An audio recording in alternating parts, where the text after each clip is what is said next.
ऐसा कहकर वह दोनों रेस लगाने लगते हैं। शैतान बच्चे, तुमने अपने खिलौने मुझे नहीं दिए। मैं तुमसे इस चीज का बदला जरूर लेकर रहूंगी।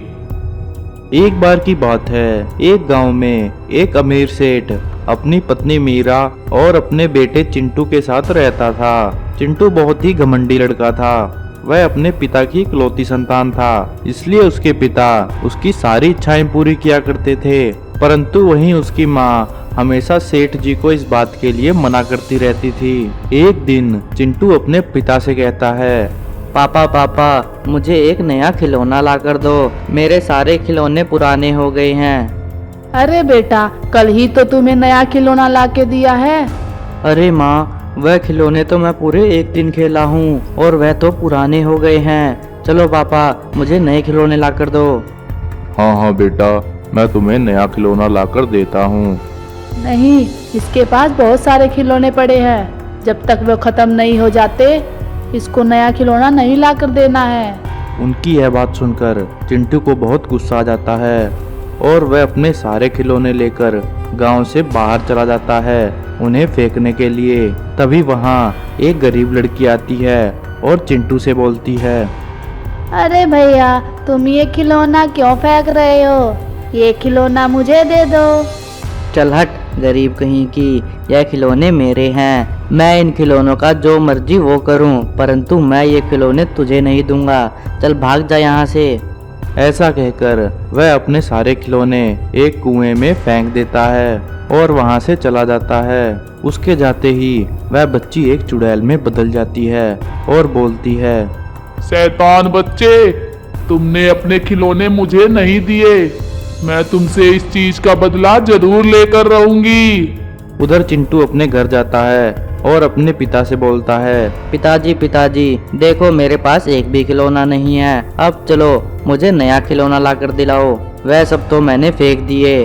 अरे, अभी तो तुम्हारे पास इतने खिलौने थे, वह सब कहाँ गए?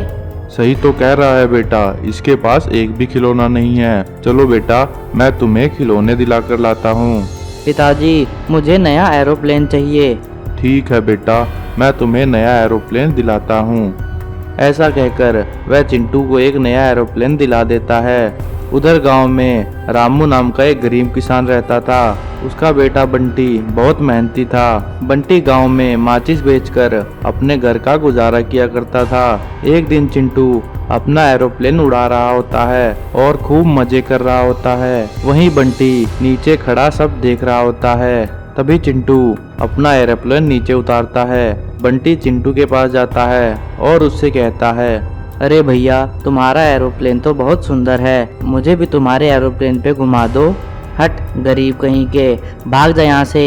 यह मेरा एरोप्लेन है। अगर तुम इसको हाथ लगाओगे तो यह गंदा हो जाएगा। अगर तुम्हें घूमना ही है तो अपना खुद का एरोप्लेन खरीद लो। ऐसा कहकर चिंटू अपने एरोप्लेन को लेकर वहां से चला जाता है। उधर बंटी चिंटू की यह बातें सुनकर बहुत उदास हो जाता है और घर पर जाता है।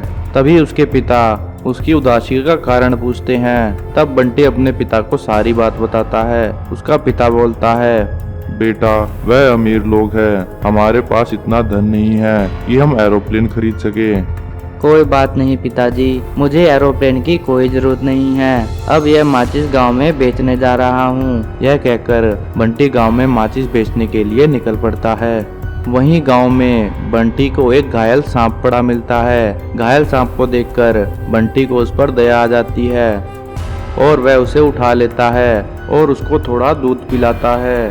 तभी वह सांप एक इच्छाधारी नागिन में बदल जाती है। उसे देखकर बंटी बहुत हैरान हो जाता है। इच्छाधारी नागिन बंटी से बोलती है, बंटी, मैं तुम्हारे गांव की इच्छाधारी नागिन हूँ। मैं तुम्हारी इस सेवा से बहुत प्रसन्न हूँ। मांगो, तुम्हें क्या चाहिए, तुम्हें वह जरूर मिलेगा। हे नागमाता, आपका बहुत बहुत धन्यवाद, परंतु मुझे कुछ भी नहीं चाहिए। मैं मेहनत करके अपना गुजारा चला लूँगा। बंटी बेटा, मैं जानती हूँ कि चिंटू ने तुम्हें अपने एरोप्लेन में नहीं बिठाया और इस बात से तुम बहुत उदास हो। ऐसा कहकर नागिन अपना हाथ घुमाती है और बंटी की माचिस को एक बड़ी मैस्टिक्स वाले एरोप्लेन में बदल देती है और बंटी से बोलती है, ये लो बंटी बेटा, ये एक जादुई मैस्टिक वाला एरोप्लेन है। ये बहुत ही तेज है। तुम इस पर बैठकर कहीं भी उड़कर जा सकते हो। ऐसा कहकर इच्छाधारी नागिन वहां से गायब हो जाती है। वह मैस्टिक्स वाला एरोप्लेन पाकर बंटी बहुत खुश होता है और उस पर बैठकर उड़ने लगता है। बंटी का मैस्टिक्स वाला एरोप्लेन देखकर चिंटू बहुत गुस्से में आ जाता है और बंटी से बोलता है, एक गरीब बंटी, यह मैस्टिक्स वाला एरोप्लेन तो बहुत घटिया है। यह तू कब और कहां से उठा के लाया? आजा, आज मेरे साथ रेस लगा ले। ठीक है चिंटू, आ जाओ हम दोनों रेस लगाते हैं। ऐसा कहकर वह दोनों रेस लगाने लगते हैं। बंटी का मैस्टिक्स वाला एरोप्लेन बहुत तेज उड़ता है और चिंटू के एरोप्लेन से आगे निकल जाता है। चिंटू सोचता है, क्यों ना बंटी के एरोप्लेन को पीछे से टक्कर मार के गिरा दूं। उधर चिंटू को एरोप्लेन में उड़ता हुआ चुड़ैल देख लेती है और बोलती है, अरे ये तो वही घमंडी बच्चा है जिसने मुझे एक भी खिलौना नहीं दिया था और सारे खिलौनों को कुएं में फेंक दिया था। मैं अभी इससे मजा चकाती हूँ।